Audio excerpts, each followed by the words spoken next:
Good morning, everyone. Welcome to the California Department of Aging's latest Equity in Aging webinar. My name is Amanda Lawrence, and I am the Project Director for the Master Plan for Aging, which is a blueprint for building a California for all ages, and ensuring equity in aging is at the core of that plan. So today we are very excited to be joined by two fantastic speakers, Joon Bong and Yvonne Sun, for our culturally informed policy and programs within for Asian and Pacific Islander older adults.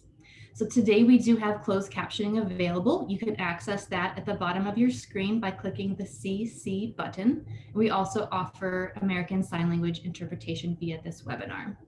All of the recordings, the slides, and the transcripts for our webinars are posted on our website at the Equity and Aging Resource Center. You can access that on CDA's webpage. We also post these recordings on our YouTube channel. Next slide. We have reserved 10 minutes at the end of this presentation for questions and comments, but you can also use the chat feature at any time to enter in a question that you'd like to have one of our speakers answer. For those of you on the phone, and we'll share these instructions later on in the presentation, you just need to press *9 on your dial pad to raise your hand. Next slide. So the first Wednesday of every month, we'll be offering these Equity and Aging webinar series at least through July of 2021. And they always feature a state and local speaker with expertise in the subjects of cultural competency, equity, program, and service delivery. So this is really about offering a resource by and for service delivery providers. So we really hope you'll join us every month. But again, those recordings are available if you're unable to make it. Next slide is next month's webinar. We will be featuring Carlos Londono and Ana Seda from Alzheimer's Association, two different chapters across California, and Jeffrey Reynoso from the Latino Coalition for a Healthy California. They'll offer their insights into providing culturally informed policy and programs within for Latino older adults. I'm going to go ahead and pass it on to CDA Director Kim McCoy-Wade for welcome and introductions. Good morning, and thank you, Amanda, and thank you to our terrific panelists we have, both of whom I've had the enormous pleasure of getting to know and working with in my role as Director of Aging. Next slide, please.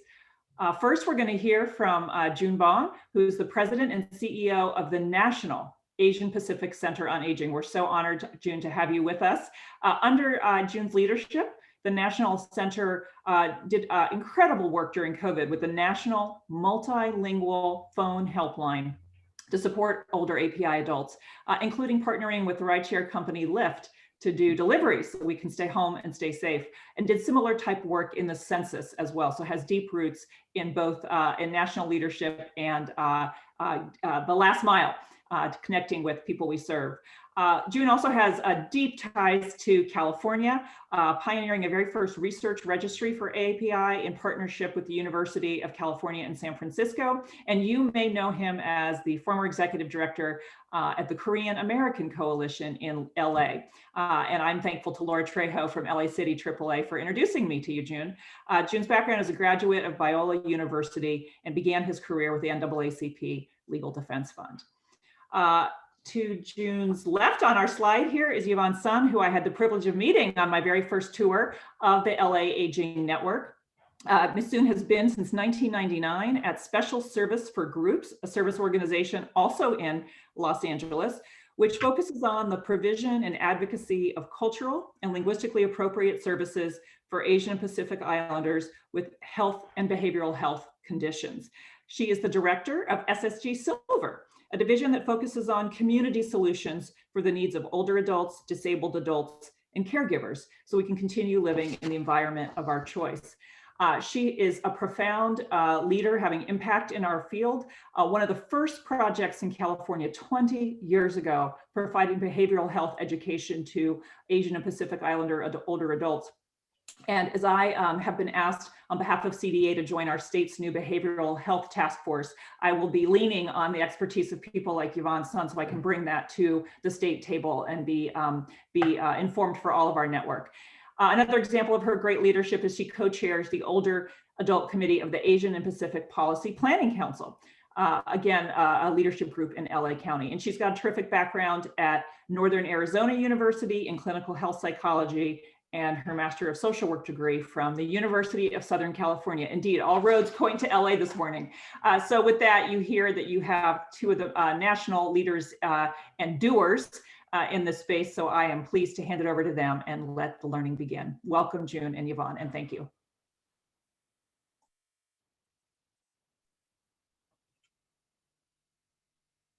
Hi, thank you so much. It is a real honor to be here. And Kim, thank you so much for the warm introduction and welcome. It's an honor to be here with all of you. And I think we're all collectively witnessing how the pandemic is revealing to us the need for change in our society. And also revealing to us just how our society values and treats our older adults. It's a privilege to present the National Asian Pacific Center on Aging, NAPCA, to you all, and this presentation on culturally informed policy and programs for Asian and Pacific Islander older adults. Next slide, please. As I begin this presentation, I'd like to share with you an encounter that changed my life. I wrote about it in the LA Times a few years ago, and it begins with the word 도와주세요. And in Korean, it means help me. And I'd like to read to you just a few lines just to get us started with this presentation. It goes, a few months ago, I received a call from an LA County mental health facility. They had just taken a frail Korean grandmother into their care, and officials couldn't figure out what to do with her. In her 70s, with a full head of gray hair, the woman probably weighed no more than 85 pounds and had been living on the streets after being evicted from her Koreatown home. She was afraid to be alone in a facility with people who were unable to communicate with her and wanted to be released. I often find myself in this somewhat fraught position, a bridge between the limited English-speaking Korean immigrant community and the service providers who have the resources to help them. I spoke with the grandmother's family, who told me that their financial hardship made their grandmother's mental illness difficult to manage on their own.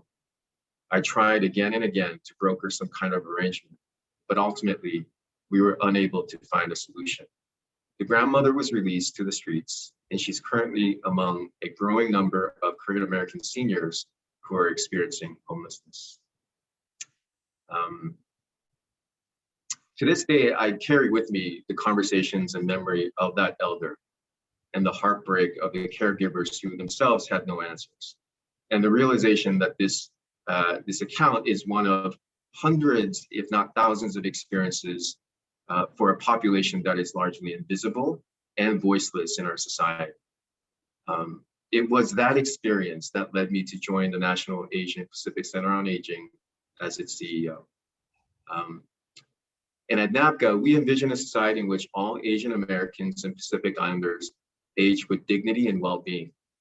And it's the word dignity that drives us in our work at NAPCA. We provide in-language and culturally competent resources and services through our National Community Resource Helpline for older adults and caregivers. NAPCA is one of 5 national organizations to serve as a minority organization technical assistance resource center in partnership with the Administration for Community Living. And through our partnership with the University of California, San Francisco, NAPCA serves as a co-investigator behind the CARE and COMPASS projects. NAPCA is the only Asian American Pacific Islander organization on the national level to directly partner with the Department of Labor and the Environmental Protection Agency, EPA, to implement our Senior Community Service Employment Program, CSEP, and the Senior Environmental Employment Program nationally to support mature workers and help them with economic security. Next slide, please. Our offices are located throughout the country. They're in major cities like Los Angeles, Seattle, Chicago, and Washington, D.C. Our workforce programs serve our country's diverse population of African American, Latino, white, and AAPI older adults in 16 states. And our national multilingual helpline serves all 50 states. And in the next slide, I'd like to share with you all information on the diversity of AAPIs. AAPIs, to begin, are a heterogeneous group representing more than 50 plus unique cultural, and racial identities originating from the Asian continent or the Pacific Islands. Asian Americans are the fastest growing racial group in the US, making up 7% of the population, of which 20 million are Asian Americans and 1.6 million are Pacific Islanders. And when we look at AAPI's 55 plus, the makeup is about 4% of the total US adult population and about 20% of the total AAPI population. Next slide. And language is such an important tool for human beings. And when we look at AAPIs very specifically with language, our communities represent over 100 spoken languages. And that is something very important for all of us to remember as we work with AAPI communities. And about 56% of Asian older adults are considered limited English proficient, meaning speaks English less than very well. And many of us do know that language barriers can lead to isolation, loss of opportunities, and can even prevent someone from much needed medical and social services, which directly impacts the quality of life of individuals. Next slide, please.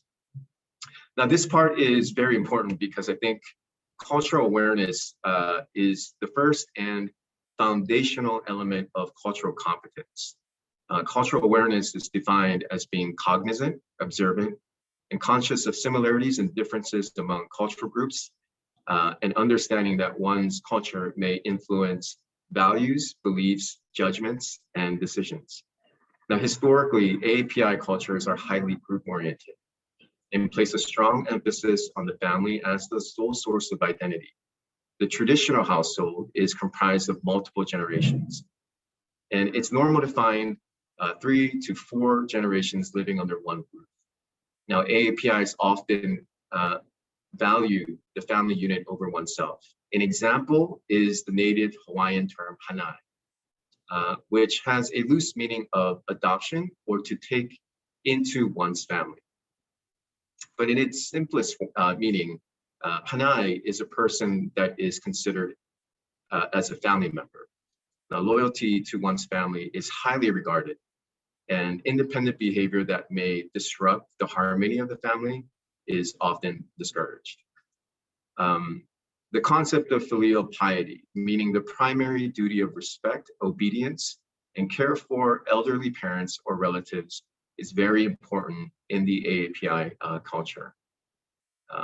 AARP reinforced this value by reporting that AAPIs are significantly more likely to take charge of caregiving duties as compared to other ethnic groups. And research suggests that AAPIs, more than any group, believe that caring for parents is an expectation. Further, AAPI families are less likely to put their older family members into a facility. And currently, 42% of AAPIs are caring for older adults versus the general population at 22%. Now, I do want to share a caveat in that we need to be careful not to generalize, profile, or stereotype people. An individual may and more likely will deviate from cultural norms. And each AAPI subpopulation differs in social, cultural, and economic traits, and in a variety of other ways as well.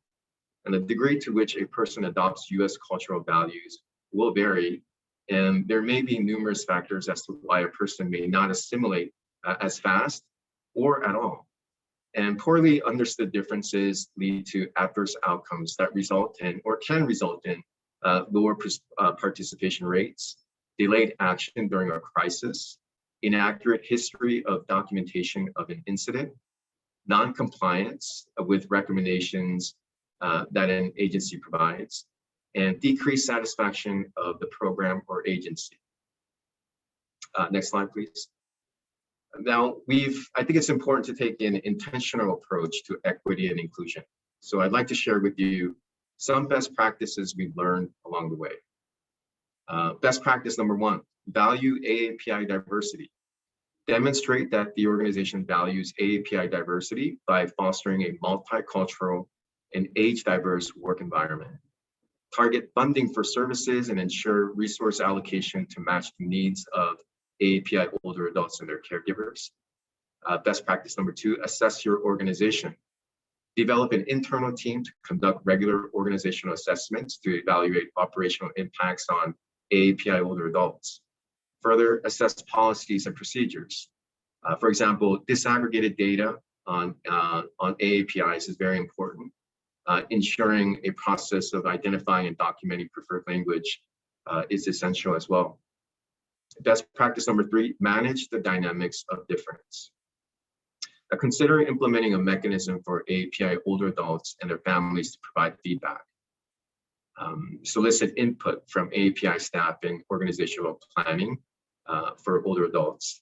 And best practice number 4, acquire and institutionalize AAPI cultural knowledge. Identify opportunities for staff to learn about AAPI cultures as well. Next slide, please. Now, in this section, I'd like to share with you what we're doing to address the inequities, disparities, and underrepresentation impacting AAPI communities and AAPI older adults. Now, the CARE project, as Kim mentioned at the very beginning, is in partnership with UCSF, the University of California, San Francisco. And it's the first research registry focusing on connecting AAPIs to researchers. Now, NAPCA is working in the state of California to enroll AAPI older adults and their caregivers with the goal of connecting them to researchers across the country. CARE aims to increase AAPI participation in research involving prevention, intervention, and treatment of cognitive decline, Alzheimer's disease, and related dementias. We also seek to increase AAPI participation in other aging-related health concerns, including health issues, risk and protective factors that begin in early to midlife, and the health and wellness of caregivers as well. Now, both the CARE and COMPASS projects are important because research informs policies, and culturally informed policies can lead to real systems change that can actually benefit people and help the broader communities and societies. We've also found that in 26 years combined, the NIH, the National Institutes on Health, has invested less than 0.5% of its funding to research and application of its findings in AAPI communities. Now, as you can imagine, that's a huge problem. This means that AAPIs are the least represented group in health research in the United States today. And underrepresentation has resulted in the lack of culturally sensitive health treatments and modalities, which should take into consideration the genetics and unique environmental influences. And when it comes to access to vaccines, I know there is, as all of you are aware, there is so much coverage in news right now about the lack of distribution access, equality or equity in this distribution access to information for vaccines, but also for access to vaccines themselves. And so in order to address the disparities in access to in-language COVID-19 information and vaccine locations, specifically with limited English proficient communities, NAPCA launched our Interaction of COVID-19 Vaccine Resource Map. It's accessible in 10 plus languages, and it's available in our resource center, which provides in-language information to critical resources throughout our country. I mentioned a little bit about the COMPASS project, and the COMPASS project stands for COVID-19 Effects on the Mental and Physical Health of Asian Americans and Pacific Islanders survey study. And preliminary data suggests that many of the 4,000 plus COMPASS participants nationwide have reported discrimination in one form or another. For example, being treated unfairly at restaurants or stores, threatened or even harassed, based solely on their race. And as all of us know, there have been a string of attacks on AAPI older adults. And so we put out a statement and called for the administration as well as Congress and state and local legislators to advance stronger laws, and we call for stricter enforcement. And we're coupling all of these projects with our helpline.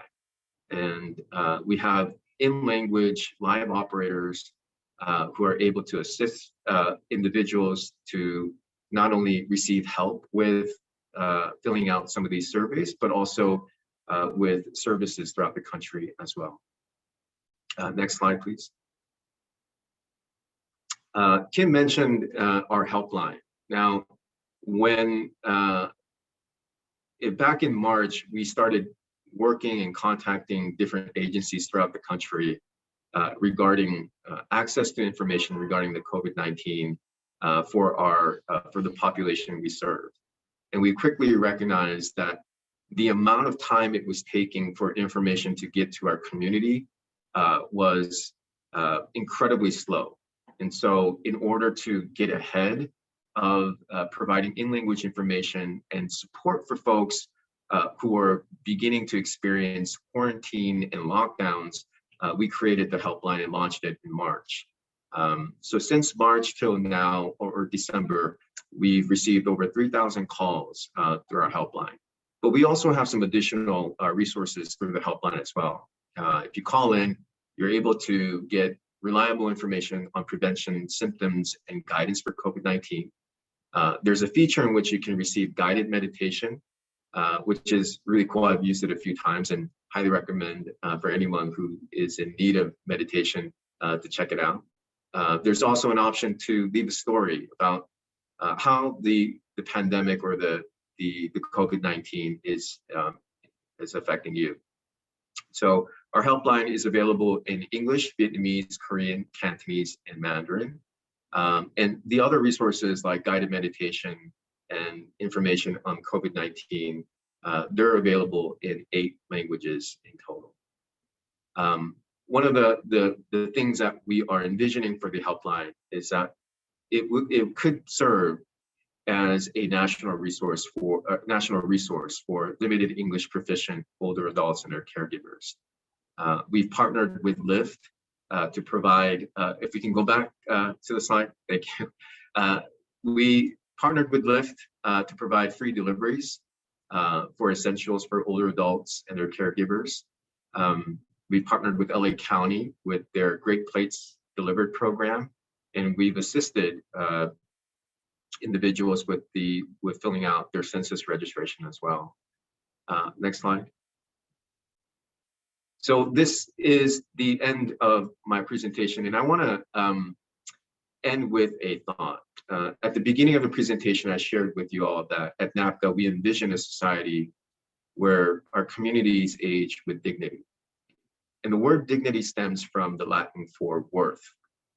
And I think oftentimes we can gauge how a society views the worth of people by the way we treat one another and the ways in which we serve one another. And I think what the pandemic has shown us is that we need to do more. And at NAPCA, we firmly believe that in order to create change, where people's lives can benefit from our service, that can only come about when there are partnerships and collaborations and the opportunity and the ability to listen to one another and work with one another. So our information is here.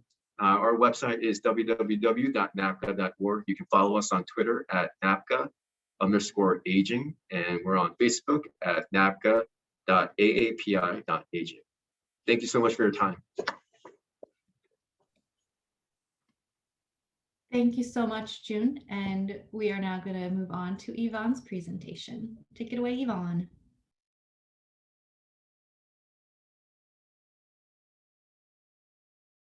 Yvonne, you are muted. Mute. Okay. Can you hear me now? Yes. So good morning, everybody. And it is, like Joon said, a pleasure to be presenting here today. I think one thing that we cannot ignore right now is we're in the middle of a pandemic. And I think the unique needs of older adults have never been so clear, not only to aging service providers, but I think to the rest of the nation. I think it's incredibly timely that in this moment that we are moving forward with the master plan on aging. and that I think it's a great opportunity right now to examine the issues that are related to ethnic minority equity and access to services. So very, very pleased to be here today and joined by all of you and Joon to talk about this topic.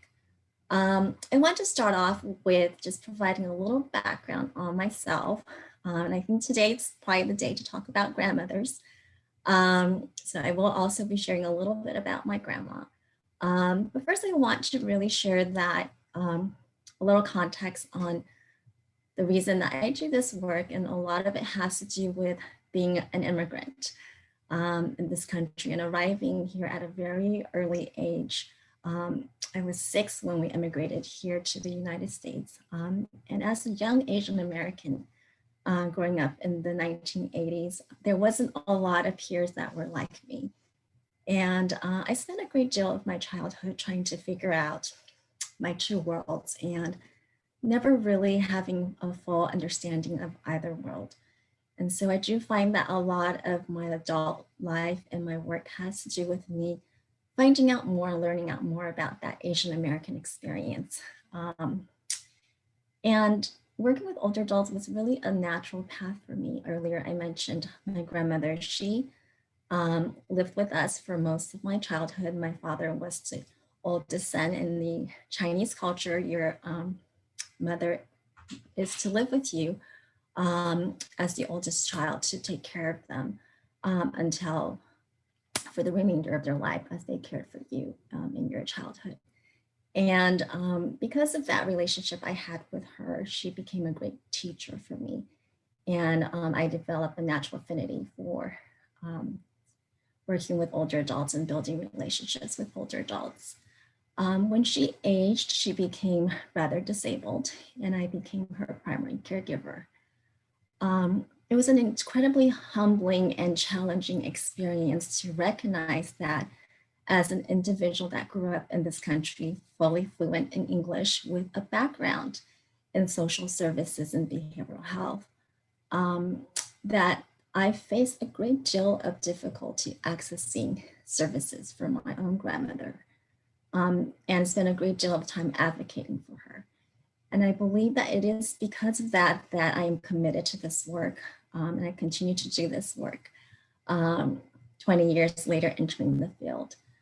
I joined the Special Service Service in 1999, and at that time in LA County, we were beginning to recognize the emergent needs of API older adults. And the organization at that time, in collaboration with Asian and Pacific Policy Planning Council, started an initiative to develop a program that would advocate for the needs of older adults and develop culturally appropriate services. So SSG Silver was founded during that time, and it was developed as a collaboration of 8 Asian and Pacific Islander community-based organizations. The premise of that was the recognition that not one organization has the true understanding and capacity to serve all API groups, as diverse as we are, and also as vast is the region of Los Angeles County. There was a multi-pronged goal. One was to increase awareness of API older adult needs. The second was to provide leadership in developing culturally and linguistically appropriate services. And the third was to address individual needs of API older adults. The role that SSG played in this collaborative is one of more advocacy and bridging between traditional funding sources, organizations, contracts, and expectations, and community-based organizations that are grassroots and really had a connection with the community and the people that they serve. So 20 years later, fast forward, we are still working together as a collaborative across LA County. And I think today I would like to share a little bit about what we've learned in the last 20 years. Next slide. So Joon provided a really good background of demographics of APIs. in his presentation. So I'm going to really just share a little bit about LA County and the area that I operate from. So I provided here 2 links to 2 separate reports that are available here in LA County. The first is a report that was created by Department of Aging, and it is a collaborative report between our 2 AAAs. Here in LA County, we have a parallel initiative to develop more age-appropriate, age-friendly environment here in LA County, and we call that Purposeful Aging LA, or PALA. The second report is a report that APCON worked with in collaboration with AARP in 2016 to provide background information, demographics, and to address some of the stereotypes that exist in relation to Asian and Pacific Islanders. And these 2 reports together provides a good background and demographics here of LA County.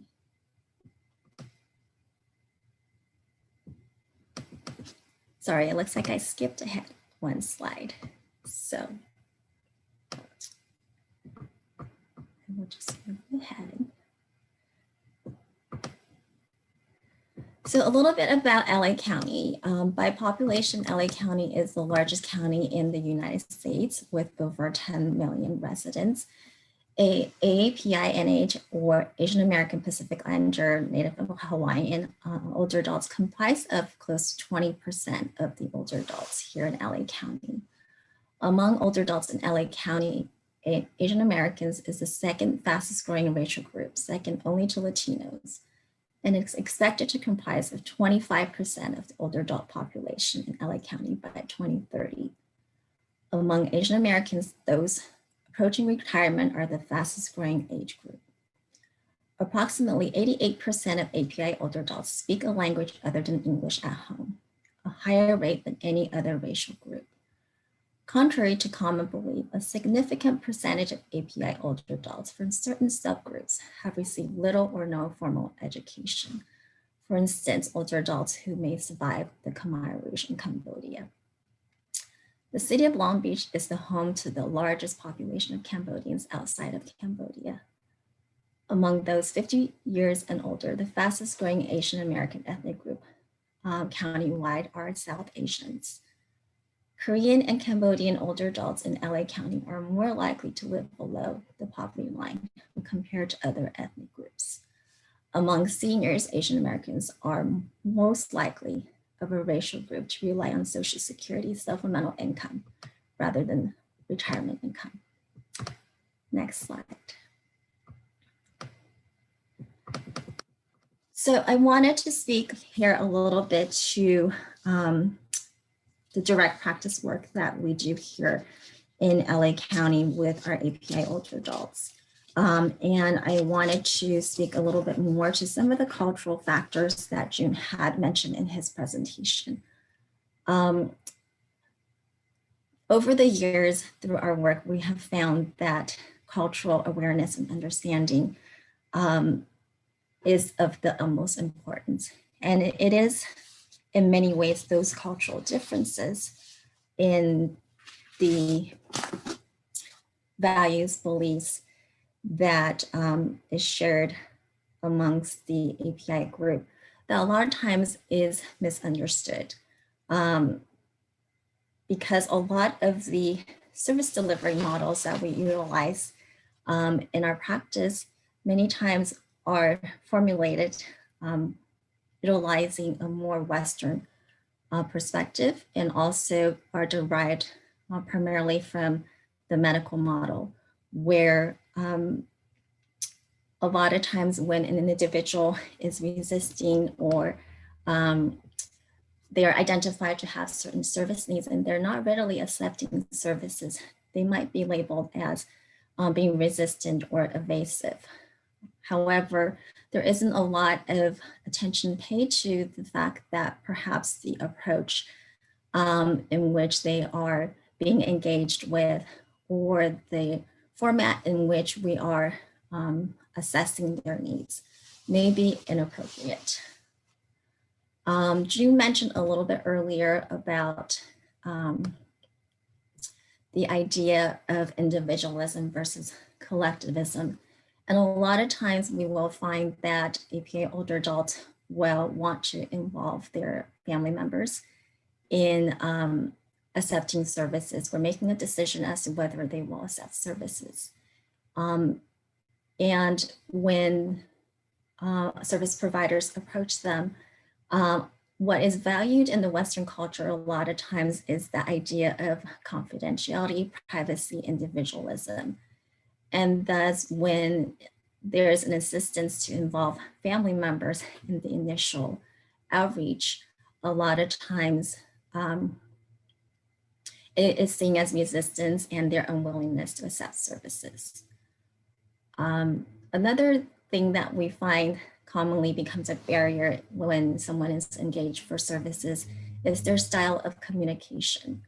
API older adults tend to, and this is rooted in, I think, a lot of the Confucius teaching, is we tend to avoid confrontation or very direct communication. So when you look at the way that we approach individuals, when we try to present them with services, the style that or our training tends to require us to present individuals with some assessment tool, questionnaire, a certain process and format that in many ways contradicts with the way that API older adults may engage and build relationships.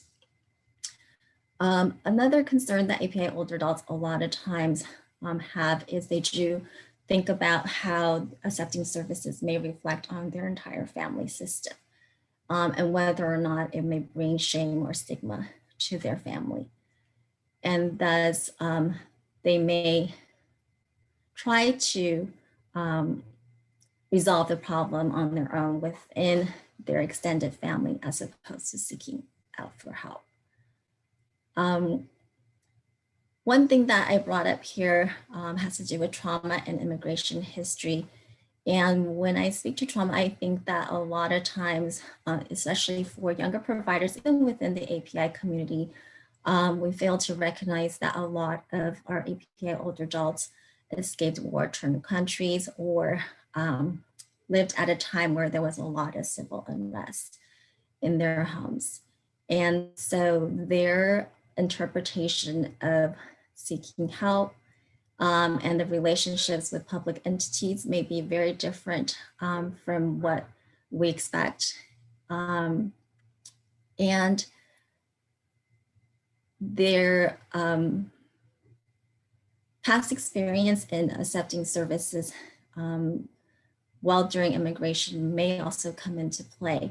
I highlighted here something about Filipino veterans, and I think that this is one example in which API older adults' history in receiving services from public entities may also impact their willingness to accept services now. For those of you that may not be aware, during the World War II, some Filipinos fought with the United States and they were promised benefits.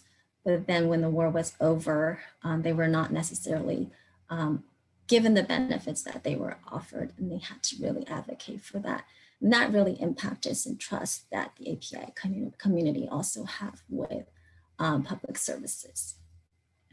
Joon earlier spoke a little bit about family caregivers, and there is an expectation within the culture to take care of your own. And there is a certain level of shame when you're not able to take on your own personal responsibility. And I can say that that is very much true within my own family when it was very, very clear, or it became very clear that we needed outside assistance to take care of my grandmother. However, there was still a great deal of resistance on the part of my father, who felt like it was his personal responsibility to care for her within our home. I wanted to speak a little bit here about language, because I think that earlier we talked about the barriers that the language do create in terms of individuals accessing services, but then I did also want to indicate that language is not everything. A lot of what we experience here in LA is the idea that if someone is fluent in English, then they don't necessarily need a provider that has similar cultural background as them.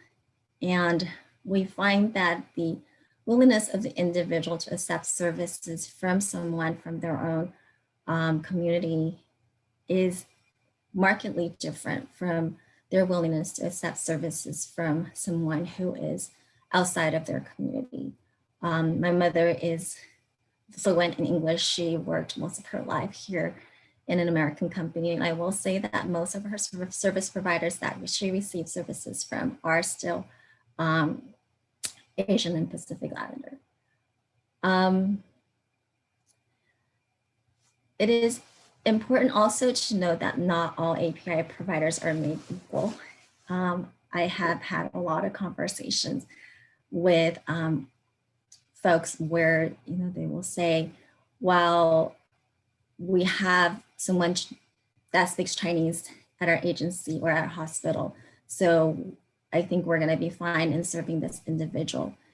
And it is important to note that not any one provider can represent their entire community. And for instance, for myself, I have a background in, I speak Mandarin Chinese, and I immigrated here from Taiwan many, many years ago. And for a long time, I was the only Mandarin speaking provider at one of the organizations that I work with. So there was this misconception that all Chinese clients would be able to be serviced by me because I'm able to communicate with them and I share a same cultural background. But even within our group, there is a great deal of diversity. I'm sure in recent days, if you look at the news, you see the arrests between Hong Kong and China, and also the discords between Taiwan and China. And for some of our older adults, that is incredibly relevant, and they will not necessarily be willing to accept services from someone who they don't feel like share the same background and experience and beliefs as they do. There's also at times a lack of understanding by the individual of the service provider's role and purpose. In certain API countries, social service providers or public officials are not necessarily viewed as someone there to provide service, but rather in some ways their role might be one of that to monitor or ensure that the individual is following certain social norms. So it's also important to recognize that their understanding of your role and why you're entering their life might be very different from your understanding of why you're entering their lives. The next item I have on here has to do with data, and Joon brought this up a little bit earlier. For the longest time in LA County, as we were advocating for services for API older adults, I think coupled with a longstanding model minority myth, a lot of times we find that funding organizations or stakeholders rely heavily on data to interpret whether there is a need within certain communities. And there's often a lot of confusion between service utilization, the lack of service utilization data, and how that may represent the lack of need within the API community.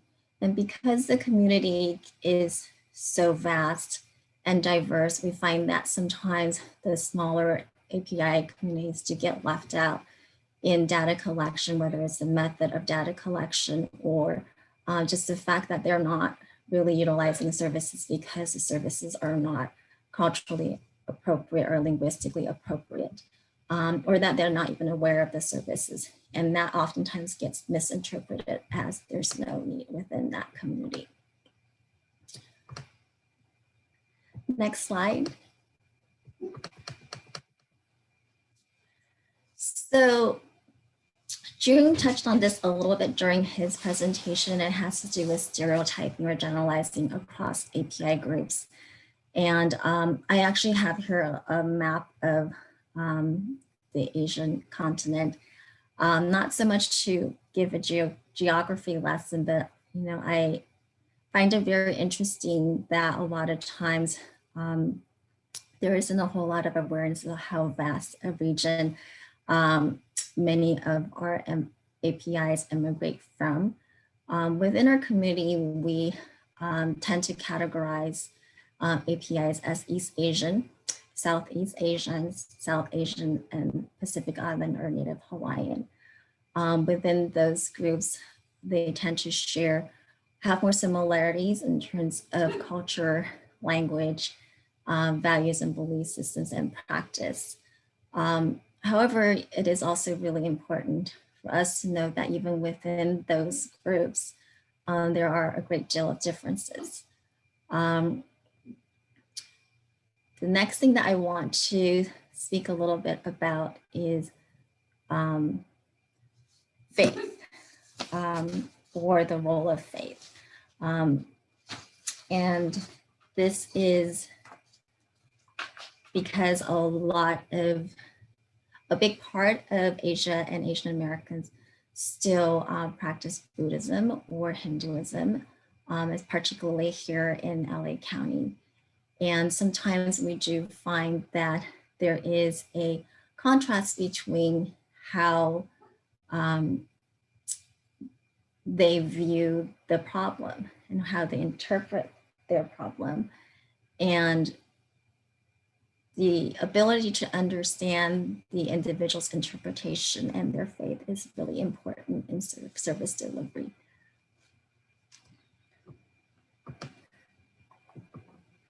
And the last thing I wanted to note is the tendency for API older adults to avoid confrontation or any type of direct disrespect to service professionals. And earlier I indicated in one of my slides indirect communication style as something that is very common with API older adults.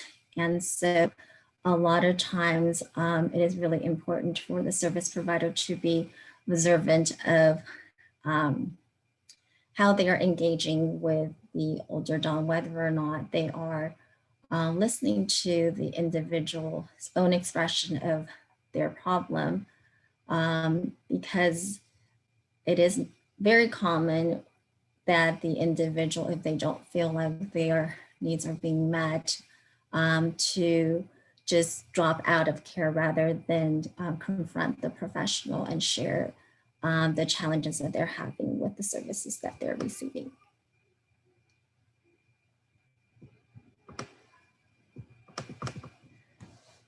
So the main approach that we utilize here in LA County in addressing the needs of API older adults is that of a collaborative one. Earlier, I mentioned that we lead a collaborative of a number of API community-based organizations, and together we join hands in serving the API older adults here in LA County.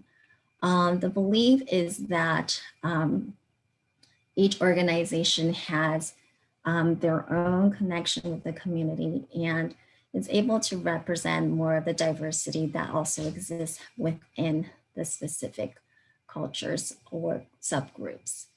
And they have a better understanding of the appropriate outreach methods, education methods, way that the individuals within their community receive information. And when we talk about working and collaborating, that also includes the individual's family. members, extended families, or whoever they consider to be within what we call their village. And we found that to be very different depending on the community that we work with. In the Cambodian community, we found that because of the Khmer Rouge and a lot of individuals having lost immediate family members, the community at large here in Long Beach calls one another brother or sister. Sometimes to an extent that as a service provider coming in from the outside, we have a hard time teasing out whether the individual is a brother by blood or a brother through survival. So we've learned that it's really important to identify the individual's village or who they consider to be part of their village as we approach and work with them. Because of all the individual differences that the person may have, we also find that it's important to allow that person to be your teacher, to take time in developing an understanding of their interpretation of the problem. One thing that we noticed very early on, and we really caution against, is having a token employee or service provider within the organization to serve a certain population. Very often I'll have an organization call me and say, I have a Vietnamese American older adult that I'm serving. When we took on the client, we had a student intern working with us that was Vietnamese, but the individual didn't have a full understanding of the resources for Vietnamese Americans here in LA County. So would you guys be able to send us some resources? And then a few months later, they will call us and say, well, by the way, our intern left. Will we be able to transfer this client to you at this point? So we really caution organizations from having one representative from a community and trying to take on clientele to provide services rather than working with the community based organizations or service providers that are already grounded in that community. There are also issues with assessment tools. We found when working with older adults earlier, I talked about the direct approach linked to assessment tools where we're expected, and I think a lot of times this has to do with our funding and also contract expectations where we are given a certain amount of time and certain tools that we need to administer when collecting data so that we can begin providing services to an individual. But we found that it is also really important to select tools that are going to better represent or assess the needs of the individual and allow you to collect more valid data. And some examples I have here are the GDS and the MMSC versus the PHQ-9 and the MOCA. These are tools that we use a lot in behavioral health work. With older adults, a lot of times we're looking at anxiety and depression and cognitive capacity. However, the GDS and MMSC are not tools that we would typically recommend because they are not really translatable into certain languages. And also a lot of the concepts or idioms used by the MMSC are difficult to really translate or apply in certain communities. So instead, a lot of times we will adopt tools like the PHQ-9 and the MOCA.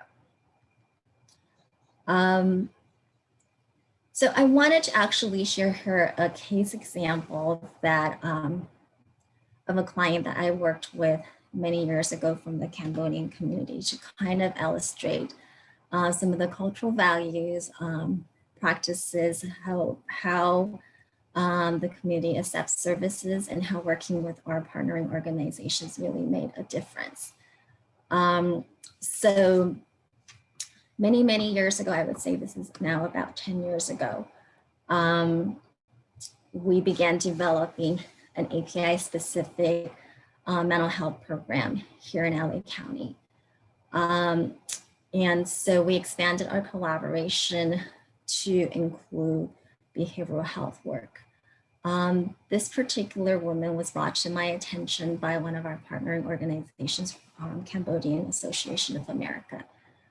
She had suffered from schizophrenia for quite a long time and had multiple hospitalizations. Every time she became combative, she would take out the knife and cut things in her home and sometimes even attacked her family. Her family, as with many Asian American families, wanted to take care of her, and they were really stretched thin. However, to them, keeping her in the home was the priority. So the husband had put padlocks on all the cabinet doors in the kitchen, and he would sleep in the hallway, separating her from the rest of the family and his adult children to avoid her actually physically harming them. At the time that she was brought to my attention, she had just had another hospitalization and was discharged home. Our provider from the Cambodian organization brought me to the home of this older adult woman, and I began trying to engage with her. Naturally, she did not want to have anything to do with me, neither did her family, because the interventions that had been done up to that point, they felt like was traumatic, inappropriate, unnecessary, and ineffective. Their past encounters with mental health professionals involved conversations about the need for her to be on psychotropic medication, to be in long-term inpatient care, or to be hospitalized and conserved, or to be placed on injections. And a lot of those were not interventions that her or her family felt like was appropriate because their interpretation of the problem was completely different from ours. Her belief is that there is a spirit haunting her home. And the spirit is of a young man who wanted to marry her daughter many years ago. However, she rejected the marriage proposal. And on the day that her daughter was actually married to another man, the Buddha statue on their pedestal fell and the head fell off the statue. She believed that this young man, after her daughter's marriage, he killed himself, and his spirit is now haunting her home. And she also believed that because she didn't properly dispose of the Buddha statue, that her house is forever cursed. What she has been asking from mental health professionals for a very long time was actually a blessing ceremony to be performed at the local Buddhist temple. And she also wanted a 50-pound bag of rice. And she was very insistent that she needed a 50-pound bag of rice. So because I was accompanied by who I felt like was my cultural broker, and also the shaman from the Cambodian community in Long Beach, they shared with me the reason for the bag of rice. A lot of times, I feel like our role as an organization is to bridge the differences between the expectations of our funding organization and what the community is saying to us. And so I was thinking in my head, how am I going to explain to the Department of Mental Health that I spent their money to buy a 50-pound bag of rice and to do a blessing ceremony at a temple instead of getting psychotropic medications and psychiatric care for this individual?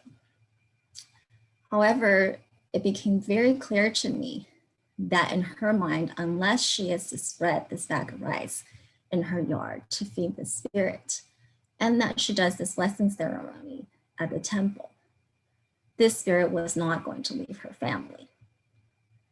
So instead of going through the traditional routes of getting money through the Department of Mental Health, we went and acquired the 50-pound bag of rice, and we spread it in her yard. 2 weeks later, she had another episode, and she attacked her daughter again with the knife. At that time, I had already built a relationship with her, and I was able to say to her, I've tried it your way. Now, are you willing to try it my way? And she was, because at that point, she realized I was willing to approach the problem from her perspective. I'm receiving a text message now about running out of time. So I'm guessing I'm not going to get a chance to talk too much about our what's going on with the pandemic.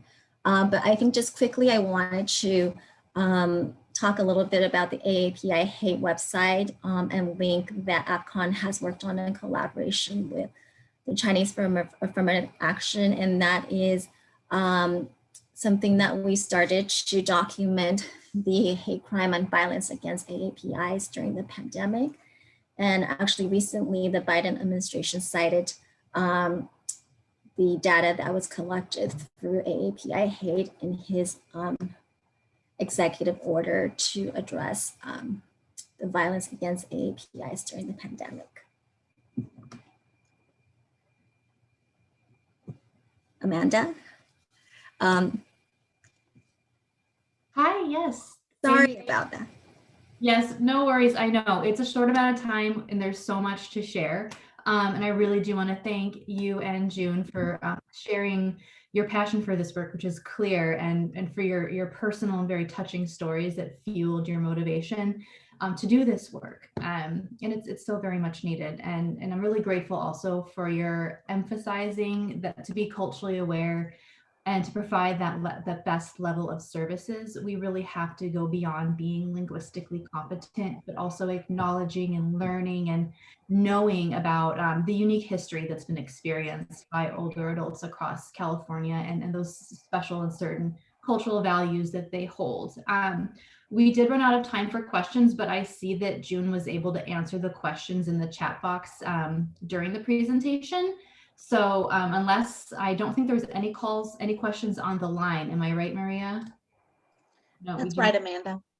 Okay, so I again thank you to my my panelists. I also will post this, as I said, on our website. I do want to also acknowledge and call out that Alzheimer's Association released their 2021 Facts and Figures report just a couple days ago, and it includes a focus on race and ethnicity.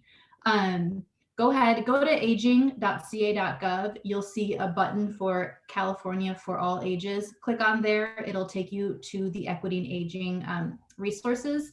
And then it also has a link to our master plan for aging for the state, which I'd love for everyone to check out. Thanks again to everybody. Thanks for joining us. Please take care of yourselves, take care of each other, and we hope to see you next month.